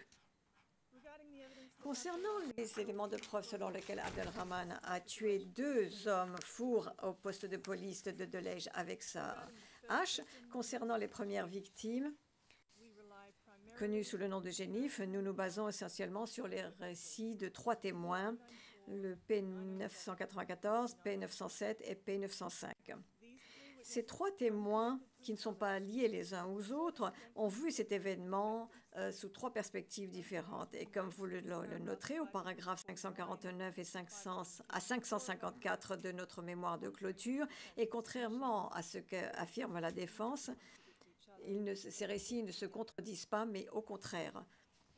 Bien au contraire. Et il en va de même également des dépositions de 2 témoins directs sur lesquels nous nous basons pour établir le massacre de la 2e victime, connue sous le nom de Sheikh Motor, le P907 et P584.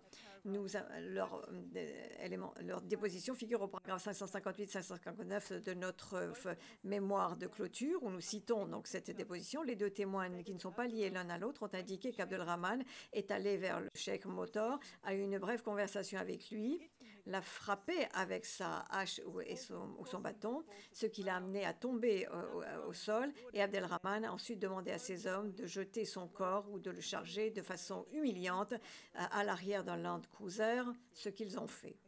Et là encore, leur récit ne sont pas contradictoires, bien au contraire. Concernant les éléments de preuve concernant le transport des détenus vers les sites d'exécution, nos arguments sont et ont toujours été et sont qu'il y a eu plusieurs transports organisés vers des sites multiples. Ceci a été confirmé par la Chambre préliminaire et c'est également ce que les dépositions ont prouvé. Il n'y a aucune absence de clarté sur ce point, comme l'indique la défense et le clame la défense au paragraphe 607 de leur mémoire de clôture. Dans l'affirmation de la défense, dans le même paragraphe, il n'y a aucun bien fondé à savoir que les récits des témoins, et je cite, sont considérablement différents concernant le nombre de détenus transportés et le nombre de voyages effectués par les véhicules. Je fais référence également à l'annexe 6 du mémoire de clôture de la défense. Dans notre mémoire, au paragraphe 563 à 565, nous donnons les éléments de preuve concernant ces points. Et vous noterez qu'il y a en fait beaucoup de cohérence et de liens entre ces récits, et même sans tenir compte des différents points de vue des témoins, le fait que certains témoins n'ont pas vu tout le processus de chargement, les années qui ont passé, la nature traumatisante de ces événements, et ainsi de suite. Les éléments de preuve sont plus que amplement suffisants pour établir les faits matériels, à savoir que les véhicules ont été chargés en partie de Delague et qu'elles sont revenues à vide, et ce processus s'est répété à plusieurs reprises. Concernant maintenant les éléments de preuve concernant les exécutions à l'extérieur de Delague, les éléments de preuve montrent que les exécutions se sont faites au nord-ouest de Delague, dans la région de Soja, et au sud de Delague, dans une zone, la région de Koshka. Nous expliquons cela dans notre mémoire de clôture.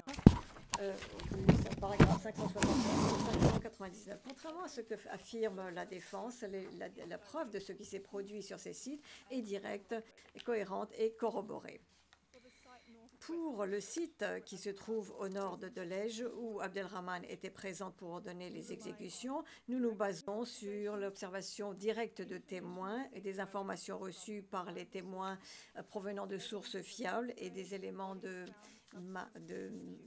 tombes communes et des éléments de base avec des traces, des restes de corps sur le site. Je vous réfère au paragraphe 564 à 579 de notre mémoire. Pour les sites qui se trouvent au sud de Delague, les éléments de preuve concernant ces sites sont parfaitement cohérents. Je voudrais encore vous rappeler que vous connaissez donc l'image satellite à l'écran qui montre la zone à l'extérieur de Delague qui ont été montrées aux témoins pendant le procès. Et nous voyons des emplacements, Delague et Koska, sur cette image. Et nous avons également différents repères indiqués et identifiés par des témoins. Vous voyez Tolda, Koska Mountain, Wadi Boukla et la route entre Delague et Koska. Et comme je le montrerai dans un instant, les témoins ont identifié cette zone approximative encerclée en jaune comme étant le lieu où des exécutions ont eu lieu.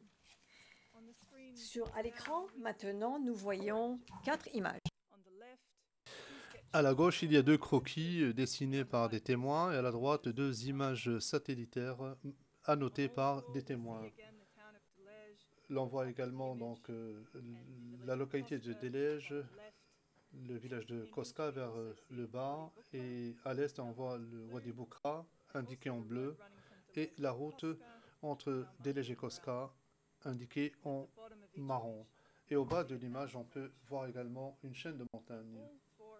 Dans les 4 images, les témoins ont annoté cette zone en jaune comme étant un khor, un lieu où les exécutions ont eu lieu, où un nombre important de cadavres ont été retrouvés les jours suivants. Ce sont là quelques exemples parmi tant d'autres du degré de cohérence, de corroboration et de fiabilité des éléments établissant l'incident de Delej. S'agissant maintenant de la responsabilité de M. Abdelrahman pour l'incident de Delej, comme vous le savez, M. Abdelrahman a engagé sa responsabilité pénale sous différents modes de responsabilité en tant qu'auteur, co-auteur et pour avoir encouragé la commission de crimes. Dans le temps qu'il me reste, je vais parler du rôle et de la position d'autorité et de commandement de M. Abdelrahman, après quoi je vais parler de la portée du plan commun de Delej et comment celui-ci repose sur des éléments qui se rapportent à la question numéro 23 de la Chambre. M. Jérémy a déjà répondu à une des questions que vous avez posées concernant la position d'autorité et de contrôle dont jouissait M. Abdelrahman. Je voudrais pour ma part faire ressortir quelques éléments relatifs à Delej et répondre également à quelques-uns des arguments présentés par la défense. Il existe moult éléments de preuve indiquant la responsabilité de M. Abdelrahman s'agissant de Delej. La défense aimerait attirer votre attention sur l'autorité de juré et informelle plutôt que sur les faits et les éléments démontrant son autorité sur le terrain. Les éléments de preuve indiquent que M. Abdelrahman a donné des ordres et que ces ordres ont été respectés.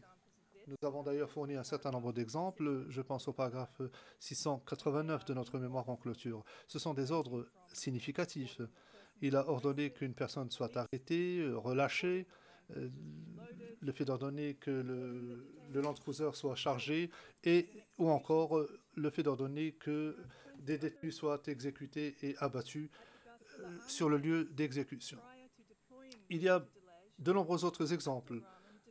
Dans la base militaire de Garcila, avant le déploiement à Delej, Abdelrahman a exigé que les 3 détenus lui soient présentés et remis au renseignement militaire. Et lorsqu'on lui a demandé s'il devait appeler le commandant, il a dit non, c'est moi le commandant, je n'avais pas le temps de l'attendre et c'était moi le commandant. Je fais référence, Madame la Présidente, Mesdames les juges, au paragraphe 528 de notre mémoire. Après quoi, M. Abdelrahman a pris en charge ces détenus et les a transportés dans le cadre du convoi se dirigeant à Delej. Un officier du renseignement militaire qui avait des liens avec un des détenus a été affecté au convoi de M. Abdelrahman pour garder l'œil sur lui. Toutefois, dès que le convoi est arrivé à Delej, Abdelrahman a exigé que l'officier de renseignement militaire quitte le convoi et que les 3 détenus soient exécutés à Delej ultérieurement lors de l'incident visé par les charges. Je fais référence aux paragraphes 528 et 568 de notre mémoire. Et au poste de police, Abdelrahman a ordonné à un sergent donc, de la police d'amener un détenu vers la cellule, après quoi M. Abdelrahman a tué le détenu et il a demandé au sergent de la police de jeter son corps à l'extérieur. Je fais référence au paragraphe 553 de notre mémoire. Et ces derniers exemples est conforme aux éléments de preuve que nous avons entendus qui démontrent que la police n'avait pas de pouvoir pour arrêter cette opération. La police était en sous-effectif et les Janjaouides étaient plus nombreux. Et certains policiers étaient d'appartenance four et ils avaient eux-mêmes peur d'être pris pour cible. Ils n'avaient pas de moyens de communication radio ou d'autres moyens. Ils ne pouvaient pas appeler à l'aide Je fais référence au paragraphe 534 de notre mémoire. Et la défense affirme au paragraphe 658 et 626 de son mémoire que les détenus étaient, je cite, avaient toujours ou exerçaient toujours un contrôle direct sur le sergent Juma Al-Fadali. Fin de citation. Je fais référence donc au paragraphe 600, aux déclarations des témoins P 643 et 935. This argument is made at paragraphs 332. Je fais référence donc à l'argument qui est présenté au paragraphe 332, 583 et 645 du mémoire.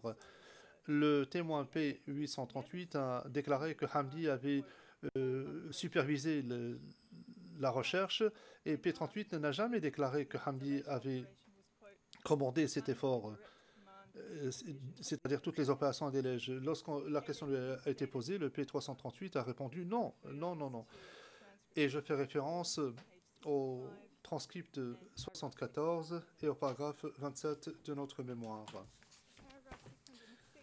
Au paragraphe 606 du mémoire de la défense, qui s'est fondé sur une lecture sélective du témoignage de 643, la défense demande à votre chambre de déduire que si quiconque avait donné l'ordre de charger les détenus dans les véhicules et de les emmener au site d'exécution, forcément ce devrait être Hamdi, alors qu'elle n'invite pas la chambre à se fonder sur des éléments de preuve pour parvenir à cette conclusion. Et pour cela, il faudrait faire fi des dépositions de quatre témoins directs qui ont déclaré avoir vu Abdelrahman donner l'ordre pour que les véhicules soient chargés.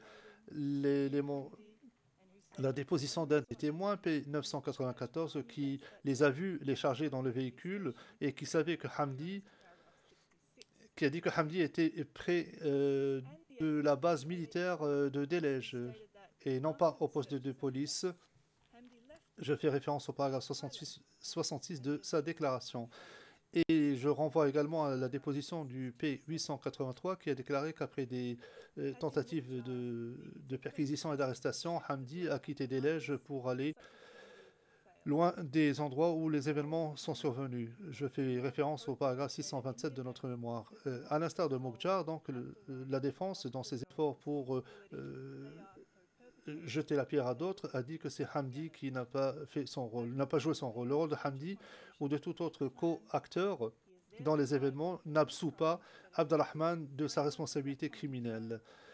Il y a des co-auteurs de ces crimes qui travaillent ensemble. Abdelrahman a apporté une contribution essentielle au plan commun. Il a par conséquent engagé sa responsabilité pénale pour tous les crimes qui ont été commis dans le cadre de ce plan commun. Ce qui m'amène au plan commun relatif à Delej et qui se rapporte à la question numéro 23 de la Chambre. Nous voyons le libellé même du plan à l'écran. Donc, en termes simples, les éléments de preuve démontrent que le plan impliquait la recherche et l'arrestation d'hommes fourrs se trouvant dans les zones où se trouvaient les personnes déplacées, les zones de conflit, pour les humilier puis les tuer. En l'occurrence, l'existence et la portée même de ce plan peut être déduite du témoignage d'éléments du premier cercle et des événements sur le terrain, en particulier les actions concertées et démontrées par les actions commises par les co-auteurs. Permettez-moi maintenant de faire ressortir quelques éléments importants qui démontrent l'existence d'un plan commun. Je vais parler d'abord du contexte global, ensuite des événements sur le terrain avant l'incident et en particulier les actes commis et le comportement de M. Abdelrahman durant l'incident. D'abord le contexte global. Les événements de Delej sont survenus dans le cadre du campagne de contre-insurrection à grande échelle menée à Wadi Saleh à Mokhtar, où Abdelrahman a joué un rôle capital. Ayant été choisi pour mener les Janjaouides dans ces localités, Abdelrahman a obtenu l'appui du gouvernement pour mener sa contre-insurrection dans ces localités. Le gouvernement lui a fourni de l'argent, des armes, et il a formé des relations avec des commandants, des dirigeants importants comme Ahmed Haroun. Le témoin P883 nous explique comment l'appui du gouvernement a renforcé l'autorité d'Abdelrahman. Lorsqu'on lui a demandé de parler du comportement de la police de Garcila dans le cadre des enquêtes, P883 a répondu non, ils n'ont pas diligenté d'enquête parce que d'abord ils n'avaient pas les moyens ni l'autorité pour exiger des comptes d'Ali Kouchaïb. Et lorsqu'on lui a demandé d'expliquer pourquoi, le témoin 883 a dit, et je cite, à l'époque, Ali Kouchaïb jouissait de prérogatives qui lui avaient été confiées par le ministre de l'Intérieur, à savoir Ahmed Haroun. Ces pouvoirs lui ont probablement été octroyés par une autorité supérieure. Je fais référence au transcript 72, pages 18 à 19. À partir d'août 2003, Abdelrahman a mené les Janjaouides dans une série d'opérations conjointes avec les forces gouvernementales à Kodum, à Bindisi, à Sindou, à Moukchar, à Silik, à Tanako, avant l'incident visé par les charges de 2004. Les événements de Delej sont particulièrement significatifs pour Delej, puisque les crimes dans les deux localités ont été commis à quelques semaines de différence par les mêmes auteurs, visant le même groupe de victimes et suivant le même mode opératoire. À l'instar de ce qui s'est passé à Moukjar, Delej a été pleine de personnes déplacées internes qui avaient fui les attaques conjointes des Janjaouides et des forces gouvernementales dans la région, parmi lesquelles se trouvaient des personnes déplacées dans la région de Harawala, où Abdelrahman avait lancé une attaque dans le cadre de l'opération Sindou. Peu de temps avant cela, Abdelrahman ainsi que d'autres co-auteurs importants à Moukjar, y compris Hamdi, Hassaballah, Abdul Manim, s'en sont pris à des personnes perçues comme sympathisants des groupes armés rebelles. Ce sont eux qui ont décidé qui devait être arrêté et ce sont eux qui ont perpétré des actes de torture humiliants contre ces personnes et ils en ont tué quelques-unes. En suivant le même plan commun, en l'espace d'une semaine, Abdelrahman ainsi que les autres co-auteurs ont tué des hommes et des garçons appartenant à la communauté pour Moukjar et au moins 137 à Delej. En tant que tel, l'incident de Moukjar était une sorte de plan de route, une feuille de route pour la commission des crimes de Delej. J'en arrive maintenant à l'incident de Delej comme tel. Et les éléments de preuve démontrent que les co-auteurs ont planifié et préparé l'opération de Delej ensemble. Le premier jour de l'incident, les co-auteurs se sont réunis dans la base armée de Garcila et ont donné comme instruction aux troupes de se préparer en vue du déploiement dans le cadre de l'opération à Delej. Je fais référence au paragraphe 526 à 527. Ce jour-là, Abdelrahman est arrivé à la base de Garcila, comme je l'ai indiqué précédemment. Il a exigé qu'on lui remette 3 détenus qui étaient détenus par le renseignement militaire. Abdelrahman avait ordonné l'arrestation de 2 de ces hommes, Cheikh Ismail Abdelaziz et Hassan Adam Moussa, et il était à la poursuite du 3e, Ramda Mohamed Soleiman de Talako, depuis que celui-ci avait fui à la suite de l'opération Tanako menée par Abdelrahman quelque temps avant cela.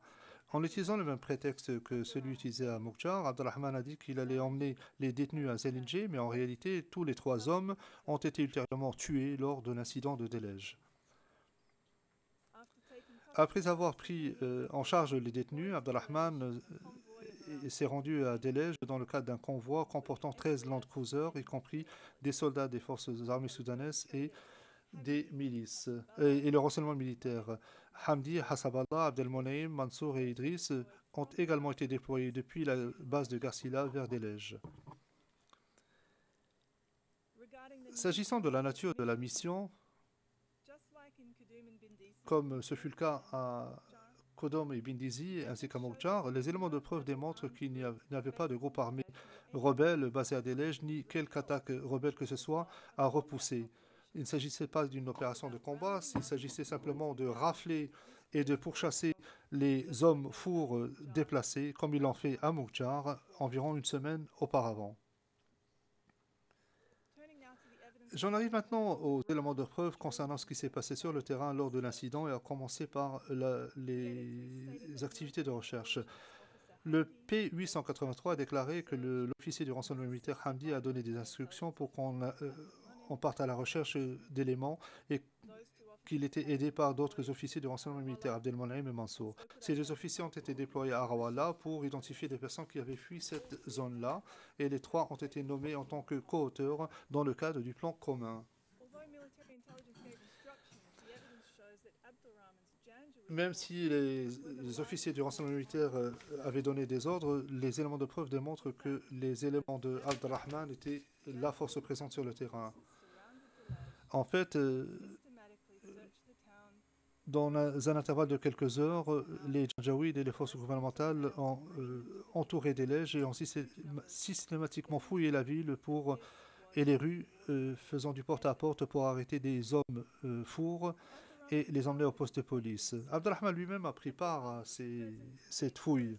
Il était présent, il a donné des ordres pour qu'on en arrête l'Omda Adam Kindiri, qui était un chef communautaire de Forgo, un des villages importants à proximité d'Arawala. Lorsque les membres de la famille ont protesté, Abdelrahman leur a dit, et je cite, « Si vous sortez, si vous suivez les véhicules, vous serez abattus. » Plus tard, Abdelrahman a dit, et des témoins l'ont entendu dire à Omda Kindiri, « C'est votre dernier jour sur Terre, soyez prêts à vivre l'au-delà. » L'Omda Kindiri a été ultérieurement tué lors de l'incident de Delej. Madame la Présidente, je vois l'heure qu'il est. Il est déjà 16 heures. La juge présidente, est-ce que vous allez... Il vous reste encore 10 minutes à peu près? Vous allez terminer? Madame Whitford, d'accord. La Présidente, on me dit non, qu'il vous reste 6 minutes. Veuillez poursuivre, veuillez poursuivre.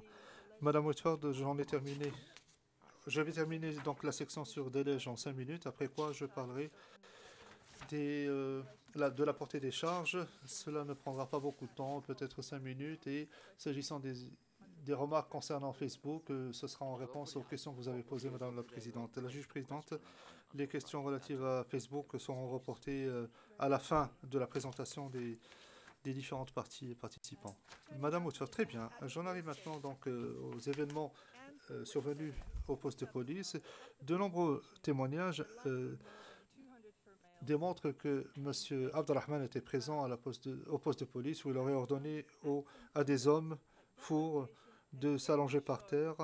Et les actes et le comportement de M. Abdelrahman ce jour-là démontrent qu'il veillait au déploiement du plan. Donc, entouré des Janjaouides, ces détenus étaient par terre. Abdelrahman est marché sur leurs pieds. Il les patrouillait et il leur a dit, et je cite, « Vous avez échappé à Arawala, mais vous êtes venus ici. Donc, même si vous deviez voler dans les airs, je vous retrouverai. » Je fais référence à la transcription 86, page 45. Abdelrahman a utilisé sa hache pour frapper à la tête deux des détenus et les tuant ainsi. Abdelrahman avait amené un des hommes qui avait été arrêté, donc Génif, un ancien coordonnateur des PDF, à Garcila, de Garcila au poste de police lui-même. Et Abdelrahman a accusé Génif d'avoir remis des armes et des munitions au, et je cite, Tora Bora, à Arawala, fin de citation. Avant de le frapper d'un coup de hache et de le tuer, Abdelrahman a dit à Génif, et je cite, « Je ne vais pas gaspiller une balle sur toi parce que les balles sont chères, nous payons de l'argent pour ça. Donc tout ce que je vais utiliser, c'est cette hache. » Un autre homme qui était le chef communautaire, Cheikh Motor, pas loin de Arawala, avant de le frapper d'un coup de hache et de le tuer, Abdelrahman l'a humilié devant les autres détenus en lui disant, et je cite, « Tu es très gros, tu dois manger l'argent des autres. » Et comme nous le savons, Abdelrahman ne s'est pas arrêté là. Il a ordonné à ce qu'on charge les Land Cruisers et a ordonné que des détenus soient abattus. Les actes et le comportement d'Abdelrahman sur le terrain sont les éléments de preuve les plus clairs qui démontrent le plus clairement qu'il faisait partie du plan commun et de ce que celui-ci comportait. Turning now to the evidence of what occurred after the S'agissant maintenant des événements survenus après l'incident, les éléments de preuve démontrent qu'Abdelrahman a reçu des ordres et qu'il a obtempéré de la part des forces armées soudanaises pour cacher les corps in order to conceal evidence of the execution. du site d'exécution pour camoufler tout cela. Nous en parlons d'ailleurs au paragraphe 578 et 579 de notre mémoire. À notre sens, cet élément de preuve démontre que Abdelrahman faisait partie du plan commun et pour appuyer notre position, je vous renvoie à l'arrêt Popovic et consorts du TPY où la Chambre d'appel a conclut que la participation de Nikolic à l'entreprise criminelle conjointe était corroborée par sa participation à l'opération d'enterrement. Et s'agissant de votre question numéro 18, je vais y répondre très brièvement. Je peux d'ores et déjà vous dire que sur la base des éléments de preuve énumérés dans cette question, cet élément de preuve que je viens de mentionner est le seul élément sur lequel nous nous fondons pour déterminer la responsabilité pénale de M. Abdelrahman. Et nous nous fondons également sur cet élément de preuve s'agissant de l'argument relatif à la compétence pour indiquer également qu'à l'époque, le fait de commettre une tuerie à Delej était un acte criminel et que le gouvernement du Soudan ainsi qu'Abdelrahman savaient que c'était un acte criminel et c'est pour cela qu'ils ont essayé de dissimuler toute trace de cela. Je fais référence au paragraphe 679 de notre mémoire. Donc, brièvement, j'ai essayé de faire ressortir quelques éléments clés sur lesquels nous nous sommes fondés pour établir le contexte global, y compris le schéma systématique de criminalité par les mêmes auteurs contre les mêmes cibles, notamment à Moukjar, les preuves de la planification et de la mise en œuvre du plan, les éléments de preuve établissant la coopération et la coordination entre les auteurs durant l'incident et les actes et comportements d'Abdelrahman avant, pendant et après l'incident, y compris les éléments de preuve se rapportant au fait de cibler directement et spécifiquement les chefs des communautés fourres. Et enfin, j'ai évoqué son rôle d'autorité, sa position d'autorité et d'influence. Il est clair que ce n'était pas un simple fantassin, c'était le commandant des Janjaweed, la force la plus importante sur le terrain d'Elej ce jour-là. Et tout cela pris ensemble démontre que Abdelrahman a participé au plan commun. Dans le temps qu'il me reste, je voudrais parler de la portée des charges, surtout la deuxième partie de la question numéro 14, à savoir le nombre de victimes visées par les charges. La défense vous invite, mesdames les juges, à ne prendre en considération que les chefs d'accusation pour les crimes relatifs à un nombre limité de victimes. Dans son mémoire, la défense, et plus précisément au paragraphe 415, 537 et 644, ou avance des arguments relatifs aux trois incidents visés par les charges. Donc, c'est pertinent au regard de la question de la portée, s'agissant du jugement d'application de l'article 74 et 74.2, à savoir que la décision ne doit pas aller au-delà des faits et circonstances décrits dans les charges et les amendements y afférents. La position prise par la défense à cet égard est contraire à la décision de la Chambre préliminaire en l'espèce, à la suite de la demande formulée par l'accusation pour amender les charges. Et je vous réfère à la décision 626. Dans le mémoire en clôture, la défense affirme que la Chambre préliminaire a commis une erreur de droit en rendant la décision qu'elle a rendue et en avançant l'argument précisé au paragraphe 537 et 644. La Chambre préliminaire a conclu qu'un amendement aux charges pour inclure les victimes supplémentaires n'était pas nécessaire en l'espèce. La Chambre préliminaire a également dit clairement dans ses conclusions que la décision relative à la confirmation de charges en ce qui concerne le nombre spécifique de victimes alléguées n'avait pas pour but de limiter ni de restreindre la marge de manœuvre de la Chambre de première instance. Et je fais référence au paragraphe 18, 20 et 22 de ces décisions. Très brièvement, je crois que le texte est très important, notamment le paragraphe 18. Limiter la portée et le but de la procédure de confirmation des charges fait en sorte que la Chambre préliminaire, et je cite, n'a pas pris de décision qui ait pour objet de limiter ou de restreindre la portée de cela. Il ne s'agit pas d'une conclusion non plus pour ajouter le nombre ou augmenter le nombre de victimes spécifiquement mentionnées. C'est plutôt une décision qui porte sur des portions de la confirmation de la décision relative à la confirmation des charges. La Chambre préliminaire a déclaré que, au paragraphe 23 de sa décision, que dans la mesure où des personnes tombent dans la catégorie de la portée temporelle et des paramètres géographiques visés par les charges, cela suffisait et que cette approche est conforme à la jurisprudence de la Chambre d'appel sur le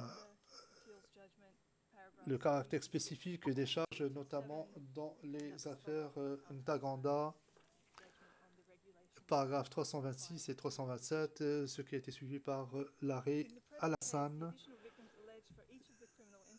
décision relative à la norme 55.2.